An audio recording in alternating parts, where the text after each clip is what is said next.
Hello hello everyone, welcome to another video of ball to hall. आज हम लेके आ गए हैं वीडियो दिल्ली कैपिटल्स की प्लेइंग 11 की। ओ दिल्ली रे तू रोर मचा। हेलो मौली, कैसे हो? बहुत बढ़िया भाई। दिल्ली कैपिटल्स क्या फाइनली फाइनली आईपीएल जीत पाएंगे। बात करेंगे हम प्लेइंग 11 की। और उससे पहले दोस्तों, वीडियो को लाइक जरूर करना, बॉल टू हॉल को सब्सक्राइब कर देना। आते हैं प्लेइंग 11 पे। पहला प्लेयर भाई, ओपनर कमाल लाजवाब राहुल। आई थिंक कोई डिबेट नहीं होना चाहिए इस पे, Rahul has to open. Reports भी आ रही हैं कि Rahul is set to open for Delhi Capitals in the entire season. तो ये एक अच्छी चीज है, उसको एक क्लैरिटी मिलेगी कि हाँ भाई मैं ओपन करूंगा, and he is best when he has clarity. तुझे लगता है कोई और? कोई और ऑप्शन नहीं है, करेगा तो केएल राहुल ही। पर मेरे पास कोई ऑप्शन होता तो मैं तो पहले ही शर्त में उसे कह देता कि चलो भैया बाहर जाओ, लेकिन कोई ऑप्शन ही नहीं है। आई होप क्लैरिटी के साथ साथ अब वो ओपनिंग अच्छी कर ले और फास्ट ओपनिंग दिलवा दे, हमको स्टार्ट दिलवा दे मेन। लेकिन राहुल के साथ साथ होगा उसका ओपनिंग कॉम्बिनेशन में कौन काम करता है। और बहुत सारे ऑप्शन हैं उसके ऑप्शन के लिए। नंबर 2 पे हमारे पास निशांका है, डकेट है, पृथ्वी शॉ भी है हमारे पास ऑप्शन। लेकिन मुझे लगता है दिल्ली कैपिटल्स की टीम अभी जाएगी निशांका के लिए, क्योंकि रिसेंट फॉर्म अच्छा रहा है और ये कंडीशंस में भी अच्छा रहा है। वो डकेट को तो खेलने कोई नहीं मिला है, पृथ्वी शॉ का हम सबको पता है। तो मेरे हिसाब से निशांका ही रहेगा। तुझे क्या लग रहा है ओपनिंग पार्टनर में? हाँ मतलब स्टार्ट तो निशंका से ही होगा, बट यार जैसे पोरेल भी एक ऑप्शन है, बट हमने देखा है वो हम्म। क्लिक नहीं कर रहा था दिल्ली कैपिटल्स के लिए। तो I think start with Nissanka. और अगर नहीं चलता है तो then maybe they will think of Shaw, so that एक बॉलिंग ऑप्शन नीचे आ जाए। But yes, hmm. Start with Nissanka. लेकिन फिर तीसरे नंबर पे अगर हम आए और बात करें तो भाई एक नया player for Delhi Capitals trade हुआ है, Nitish Rana. I think this is a very good person और a player to be at number 3 for Delhi Capitals. I think Indian core की जो जरूरत होती है किसी भी टीम को इन हम्म। आईपीएल, वो एक बहुत अच्छी चीज हो गई है। और नीतीश राणा के पास एक्सपीरियंस भी है। तो तुझे क्या लगता है, कोई और हो सकता है 3 नंबर पे? यार option I think Karun Nair ही है, और अगेन पुरेल का ऑप्शन इन 2-3 पोजीशन में है। लेकिन नीतीश राणा ही रहेगा। एक तो दिल्ली का ही है, इस ग्राउंड को भी जानता है, दिल्ली प्रीमियर लीग में भी अच्छा किया था वो। रिसेंट बायस भी रहेगा उसके साथ, और उसको ट्रेड भी करके इसीलिए लाए हैं कि वन डाउन पे एक इंडियन कोर हमारा स्ट्रॉन्ग करे, रन मारे, लेफ्ट हैंडेड प्लेयर अगेन रहेगा तो हेल्प करेगा। नीतीश राणा के बाद भाई टू डाउन नंबर 4 पे आएगा ट्रिस्टन स्टब्स। भाई ये प्लेयर बहुत ज्यादा इंपॉर्टेंट है दिल्ली कैपिटल्स के लिए, बहुत। और मैं नहीं चाहूंगा इससे नीचे आए वो, क्योंकि वो स्टार्टिंग में थोड़ी बॉलें भी लेता है, लेकिन उसके बाद वो फिनिश बहुत दामादोर करता है भाई। ये प्लेयर चाहिए ही चाहिए। तुझे लग रहा है, मतलब टीम में तो तुझे लग ही रहा है, पर तुझे इसकी पोजीशन सेम लग रही है? हाँ मतलब 4 नंबर पे स्टब्स आना चाहिए, बिकॉज बाकी जो तुम्हारे प्लेयर्स हैं वो फिनिशर वाले हैं। अक्षर पटेल बोल सकते हम्म। हो, लेकिन फिर प्रॉब्लम क्या होगा पता है, वो स्टब्स के लिए नीचे हो जाएगा 5 नंबर, मुझे ऐसा लगता है। हम्म। तो क्योंकि स्टब्स खेल चुका है 5 नंबर पे, इशू नहीं है। बट अक्षर को मैं 5वें नंबर पे, इसी से मैं आऊंगा 5वें नंबर पे। हम्म। अक्षर को ला सकते हो आप मिलर को 5, अक्षर को 6 भी कर सकते हो। लेकिन situation. I would go with situation के ऊपर, but I would go with अक्षर एज नंबर 5, क्योंकि वो खेल भी रहा है बहुत टाइम से इधर उधर। इंडिया के लिए नहीं खेला है, बट 5 नंबर पे आई विल गो विद अक्षर। और कोई ऑप्शन है तुम्हारे पास? मतलब वही है, अक्षर पटेल और मिलर का। लेकिन मैं भी वही लूंगा कि अगर 10 ओवर के आसपास बैटिंग आ रही है तो अक्षर पटेल ही जाएगा हमेशा, क्योंकि मिलर को वो रोल साउथ अफ्रीका ने भी वो दिया, हर टीम ने वो फिनिशर का ही रोल दिया है। तो इसलिए नंबर 5 पे अक्षर पटेल, नंबर 6 पे डेविड मिलर। भाई फिनिशर रोल, तू आ और तू मार। तुझे और कुछ नहीं करना है, तुझे बॉल्स नहीं लेनी, उसकी 2-3 बॉल ले ले, लेकिन नंबर 6 पे तो भाई मिलर ही रहना चाहिए। कोई और डिबेट नहीं है इस पे, और कोई ऑप्शन भी नहीं है हमारे पास। तुझे लग रहा है कोई और ऑप्शन? मुझे तो नहीं दिख रहा कोई और ऑप्शन भी होना चाहिए इसमें। हाँ मतलब ऑप्शन नहीं है, क्योंकि क्या होता है पता है, अगर तुम पटेल को नीचे भी ले आओगे तो फिर वो फिनिशिंग रोल पे नहीं आया, मजा नहीं आएगा पटेल। और Miller can hmm. Finish properly. और मिलर के साथ साथ भाई तुम्हारे पास एक बहुत ही एक्सप्लोसिव बैट्समैन है 7 नंबर पे, मैं अगर वापस आऊंगा तो आशुतोष शर्मा।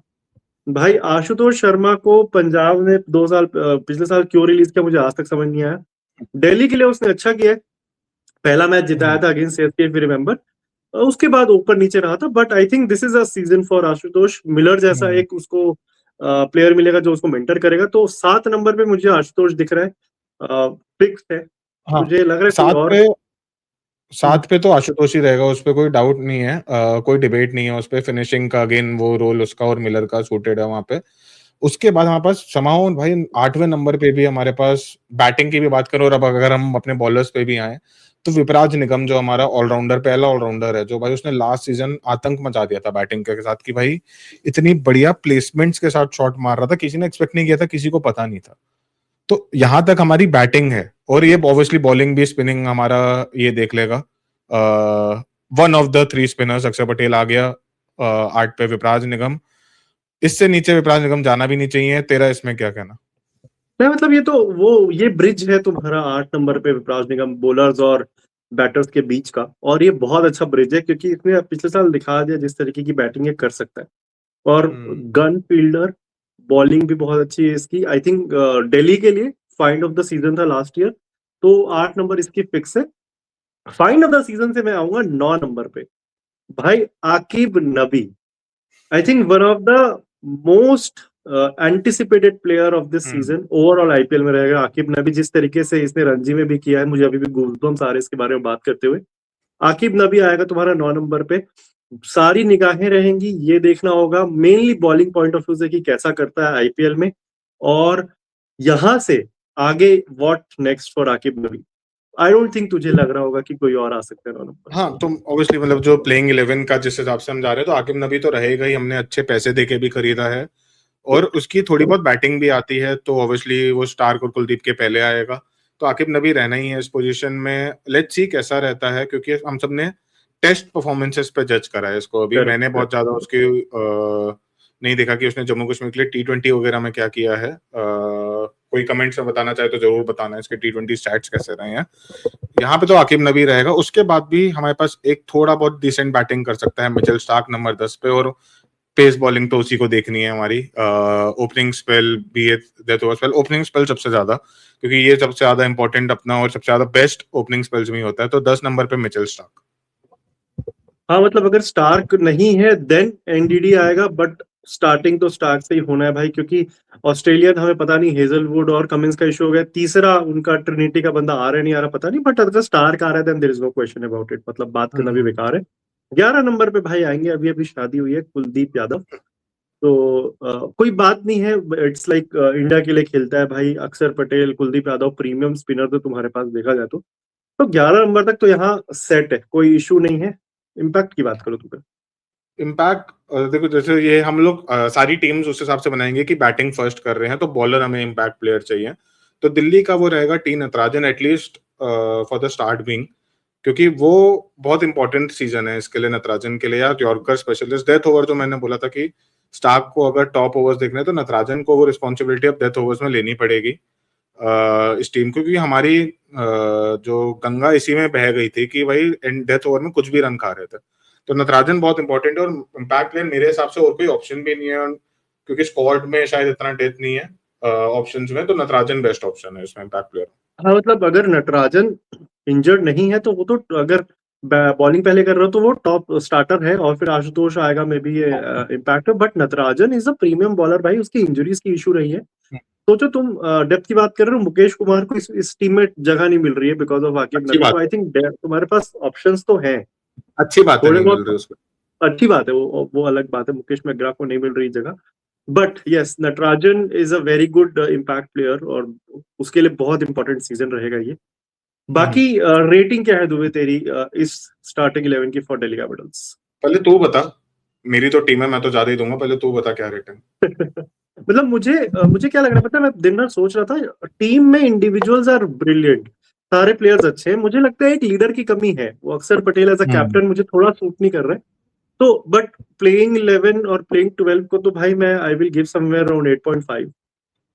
थोड़ा लीडर की कमी लग रही है, और एज सच कोई कमी मुझे ज्यादा नहीं दिख रही है। एक साथ कैसे ये क्लिक करेंगे उस पे मैंने 0.5 काटा है।